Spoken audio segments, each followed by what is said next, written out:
नमस्कार, आप देख रहे हैं न्यूज 21। मैं हूं आपके साथ हर्षदा। एक बार फिर से स्वागत है खास कार्यक्रम बयानवीर में, जहां हम आपको दिखाएंगे वो नेताओं के बयान जिनसे सियासी गलियारों में मचता है तहलका और उठता है भूचाल। सबसे पहले आज बयानवीर में बात होगी मुख्यमंत्री भजनलाल शर्मा की, जिन्होंने एक संबोधन के दौरान कांग्रेस पर निशाना साधा और कहा कि कांग्रेस पार्टी को देश प्रदेश से कोई मतलब नहीं है। सुनिए।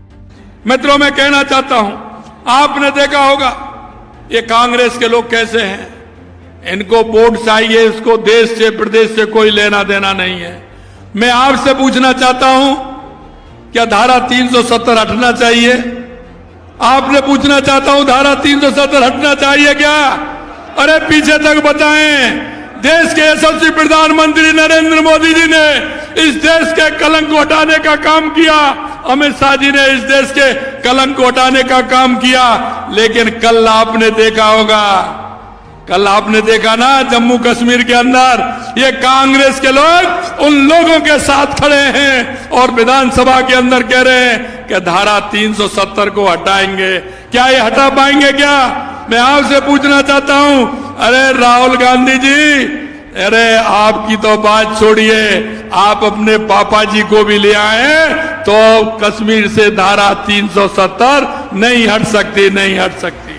अब बयानवीर में बात करेंगे राजस्थान बीजेपी के प्रदेश अध्यक्ष मदन राठौड़ की, जिन्होंने एक सभा को संबोधित करते हुए कांग्रेस पर हमला बोला और एक कहानी सुनाते हुए कांग्रेस पार्टी को आड़े हाथ लिया। और ये कहानी आप भी सुनिए। मैं तो एक कहानी सुना करके मेरी बात को समाप्त करूंगा। एक बहुत पहुंचवान महात्मा थे, उनके आश्रम में एक चूहा आता था। वो चूहा महात्मा जी के कभी गोदी में खेलता था, कभी इधर उधर भागता था और महात्मा जी की बहुत कृपा थी उस चूहे पर। वो चूहा थोड़ा दूर गया तो बिल्ली मिल गई उसको, तो चूहा डर गया, भाग करके महात्मा जी के पास में आया और महात्मा जी से कहा कि महात्मा जी मुझे बिल्ली बना दो। महात्मा जी दयावान थे, पहुंचवान तो थे, उन्होंने उसको बिल्ली बना दिया। और बिल्ली बनकर के वो थोड़ा घमंड करती हुई जब मोहल्ले में गई तो कुत्ता मिल गया और कुत्ते से थोड़ा मुकाबला किया, लेकिन संभव नहीं था, तो वापस भाग के बिल्ली आई महात्मा जी के पास और महात्मा जी से कहा एक कृपा और कर दो, मुझे कुत्ता बना दो। महात्मा जी ने कहा तथास्तु, उसको कुत्ता बना दिया। अब कुत्ता बन गया तो ऊंची पूंछ करके और गली से निकल करके और जंगल में चला गया और वहां पर शेर मिल गया। तो थोड़ी देर के बाद भाग करके फिर महात्मा जी के पास आया और महात्मा जी से कहा महात्मा जी एक कृपा और करो, मुझे शेर बना दो। तो महात्मा जी ने कहा तथास्तु, उसको शेर बना दिया। अब शेर बना के वो जंगल में राज करने लगा, जानवरों को खाने लगा। इधर उधर जाते जाते वापिस लौटते समय देखा कि महात्मा जी का आश्रम आ गया है, थोड़ा महात्मा जी से मिल तो लूं।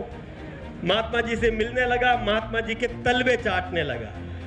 तो शेर की जीभ थोड़ी कड़क होती है, तो तलवे चाटते चाटते और तलवे में से खून आ गया।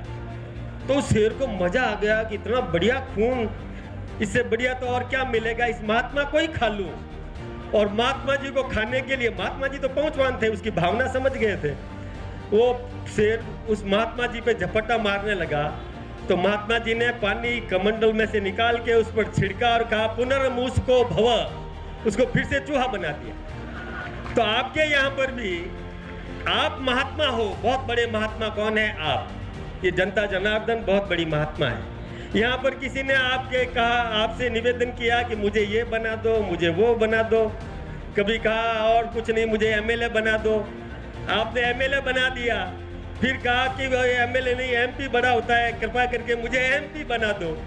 एमपी बना दिया और एमपी बनने के बाद में वो जनता का खून चूसने लगा। तो ये जनता जनार्दन है, कह दीजिए पुनर्मुसको भव, उसको फिर से चूहा बना दो। ये और चलिए इसी बयान के साथ फिलहाल आज खास कार्यक्रम बयानवीर में इतना ही, लेकिन फिर मुलाकात होगी नेताओं के कुछ और तीखे बयानों के साथ। तब तक मुझे दीजिए इजाजत। नमस्कार।